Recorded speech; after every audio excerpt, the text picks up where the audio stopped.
عطا میں اضافہ کرتا چلا جائے. تو شکریہ کا ایک فائدہ یہ بھی ہے کہ پروردگار کی جو عطا ہوگی اگر ہم شکریہ ادا کریں گے تو اس میں اضافہ کرنا چلا جائے. لیکن بات ہدایت کی ہے کہ ہدایت کا معاملہ ہدایت کیسے کی جائے اور ہدایت کس سے لی جائے اور کن لوگوں کو ہادی مانا جائے. تو اس کے لیے قرآن مجید میں صاف صاف اعلان ہو رہا ہے کہ کہیں ادھر ادھر نہ بھٹکنا بلکہ کس سے پوچھنا. قرآن نے کہا جو اہل ذکر ہے ان سے معلوم کرنا. تو یہ سیدھا اعلان ہے کہ کس سے معلوم کرنا ہے کس سے معلوم نہیں کرنا ہے. اب ظاہر سی بات ہے لوگ اپنی اپنی دلیل پیش کرتے رہتے ہیں کہ فلاں صاحب اور فلاں صاحب تو فلاں صاحب اور فلاں صاحب نہیں بلکہ اہل بیت علیہ السلام. ایک اور صلوات پڑھیں. اللهم صل على محمد وعلى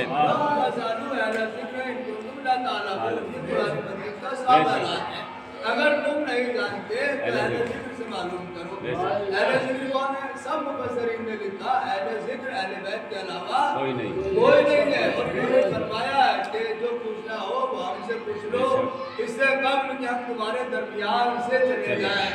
ہم زمین کے راستوں سے زیادہ آسمان کے راستوں سے جانتے ہیں. ایسا نہیں ہے کہ یہ زمین کے راستوں کو نہیں جانتے. بتا رہے ہیں کہ تم اتنا زمین کے راستوں کو نہیں جانتے اتنا آسمان کے راستوں کو جانتے ہیں. ایک اور صلوات. اللهم صل على محمد وعلى محمد.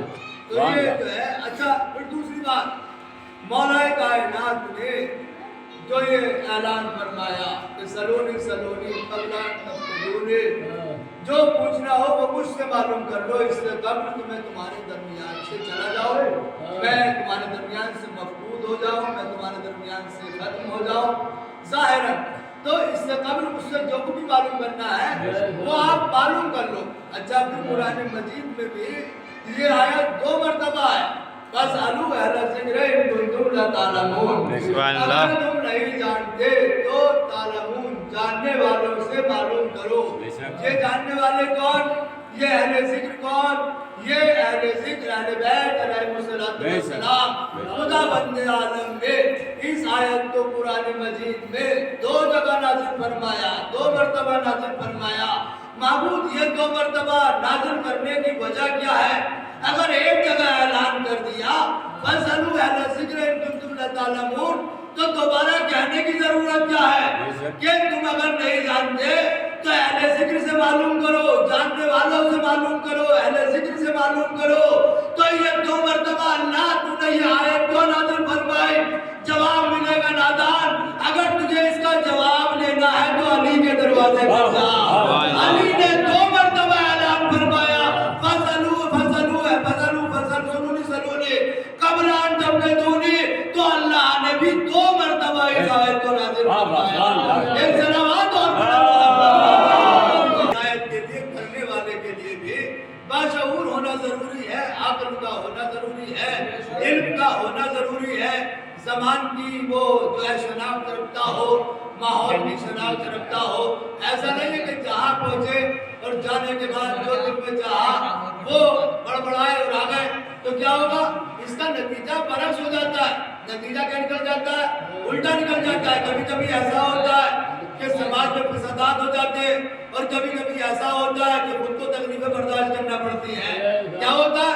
جہاں پہ ہمیں جو بات نہیں کہنا چاہیے تھی یا جو شعور کے ساتھ اور سلیقے کے ساتھ ہمیں لوگوں کو بتانا چاہیے تھی وہ ہم نے بد سلیقے سے بتا دی. اور جب بد سلیقے سے بتائی تو اس کا معاملہ کیا ہوا؟ پھر اس کا معاملہ الٹا ہو جاتا ہے. کبھی کوئی مکہ مار دیتا ہے کبھی لات مار دیتا ہے کبھی ڈانٹ دیتا ہے کبھی بھگا دیتا ہے. کیوں؟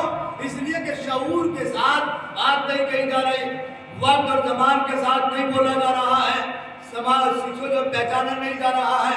اور مولا نے بھی فرمایا ہے تو کلمہ و طرف بولو تاکہ پہنچانے جاؤ.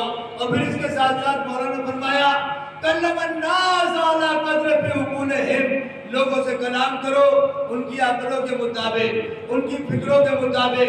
اگر عقل سے بالا کلام ہوگا تب بھی نہیں پہچان پائیں گے تب بھی بات نہیں پہنچ پائیں گے. اور اگر بلند عقل والوں کے درمیان پست بات کہی جائے کے معیار کے خلاف بات ہوگی وہ آپ کو کمینو سمجھیں گے. کیوں؟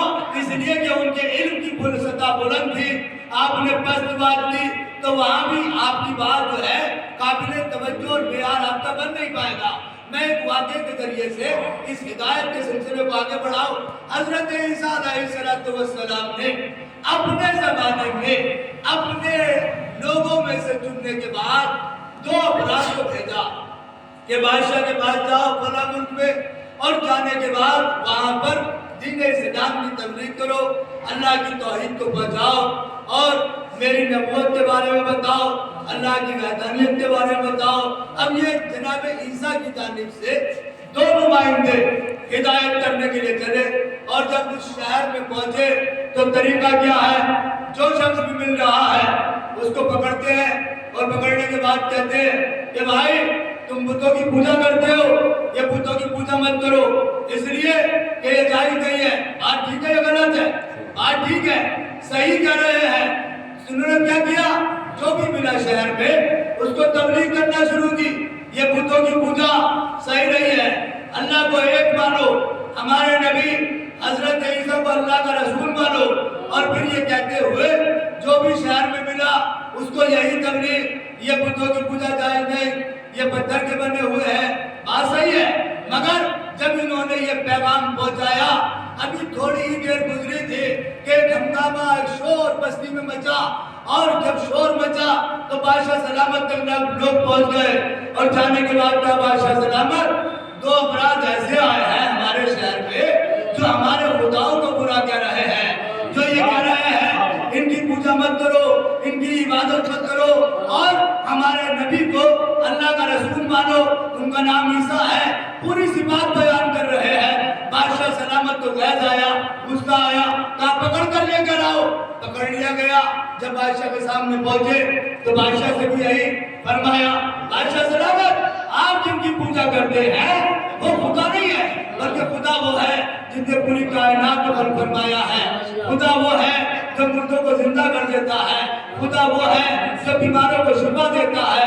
آپ جن کی پوجا کر رہے ہیں، عبادت جن کی کر رہے ہیں، جن کے آگے سروں کو جھکا رہے ہیں، یہ خدا نہیں ہے. بس بادشاہ سلامت کو غیظ آیا اور کہا تم ہمارے خداؤں کو برا کہہ رہے ہو جن کی ہم ہمیشہ سے عبادت کرتے آئے ہیں، آج تم کھلے عام تمہاری اتنی ہمت ہو گئی. بس اتنا کہنے کے بعد بادشاہ سلامت نے حکم دیا کہ ان کو قید خانے میں ڈال دیا جائے. دونوں کو قید میں قید کر دیا گیا. عرصہ گزر گیا.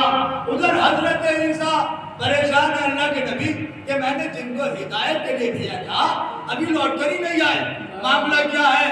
تحقیق کی، پتہ کرا تو پتہ یہ چلا کہ معاملہ ان کے ساتھ جو ہے اچھا نہیں رہا، انہیں جو ہے قید کر لیا گیا. اب ادھر حضرت عیسیٰ علیہ السلام نے اپنے وزیر، اپنے جانشین حضرت شمعون کو بھیجا. بڑی توجہ فرمائیے گا، کسے بھیجا؟ حضرت شمعون کو بھیجا کہ جاؤ اور جانے کے بعد تبلیغ اسلام بھی کرو، اور جن کو ہم نے بھیجا تھا ان کو آزاد بھی کرا کر لاؤ. توجہ فرمائیے گا، تبلیغ عقل کے ساتھ ہونی چاہیے، شعور کے ساتھ ہونی چاہیے. اور جب شعور کے ساتھ تبلیغ ہوگی، عقل کے ساتھ تبلیغ ہوگی تو دلوں کے اوپر بھی اثر ہوگا اور انقلاب بھی آئے گا. اور جب شعور کے ساتھ نہیں ہوگی اور عقل جس میں استعمال نہیں ہوگی تو وہاں انقلاب کے بجائے کیا ہوگا؟ فساد ہوگا، جانی نقصان ہوگا، اذیتیں برداشت کرنی پڑے گی، قید میں جانا پڑے گا، زندان میں رہنا پڑے گا. بڑی توجہ فرمائیے گا. اب ادھر سے حضرت شمعون گئے اور جانے کے بعد اسی شہر میں پہنچے. اب جو مل رہا ہے انداز بدلا ہوا تبلیغ کا. جو مل رہا ہے بلن بھائی کو دیکھا تو یہ نہیں کہا بلن بھائی آپ جو ہے رائے راج پر آ جائیے. ایک مثال دے رہا ہوں میں، یا ملے اور مل گئے پکڑ کے ہر ایک سے یہ نہیں کہا کہ آپ جو کر رہے ہیں وہ غلط کر رہے ہیں، آپ جو ہے اپنے راستے کو بدل لیجئے. نہیں، بلکہ حضرت شمعون نے ان کے ساتھ کردار پیش کیا، غریبوں میں زندگی گزاری اور غریبوں میں تبلیغ کی. غریبی طبقہ جو ہے جب ان کا مطیع و فرما بردار ہو گیا، ان کی بات کا اثر جب اس غریب طبقے پر ہونے لگا، اب آگے کو بڑھے. امیر طبقے تک پہنچے اور پہنچتے پھر ان تک اپنی بات کو رکھا. ان کے اوپر بھی جب ان کی باتوں کا اثر ہونے لگا تو بادشاہ سلامت تک خبر پہنچی ایک شخص ایسا آیا ہے جس کا بلند کردار ہے، جو اچھے اخلاق کا مالک ہے، اچھی اچھی باتیں کرتا ہے۔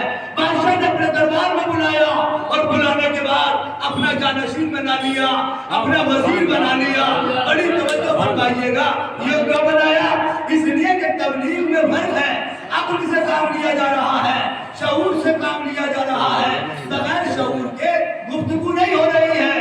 اب جب بادشاہ کے دربار میں، بادشاہ کی جگہ پر برابر میں پہلو میں وزیر بن کر، جانشین بن کر جب بیٹھنے لگے، اب عرصہ گزر گیا، بادشاہ جو ہے ان سے مشورے کرتا ہے، رائے لیتا ہے، کوئی مشکل مسئلہ پیش آتا ہے تو اس کا جواب طلب کرتا ہے۔ یہ بتاتے ایک دن بادشاہ سلامت سے حضرت شمعون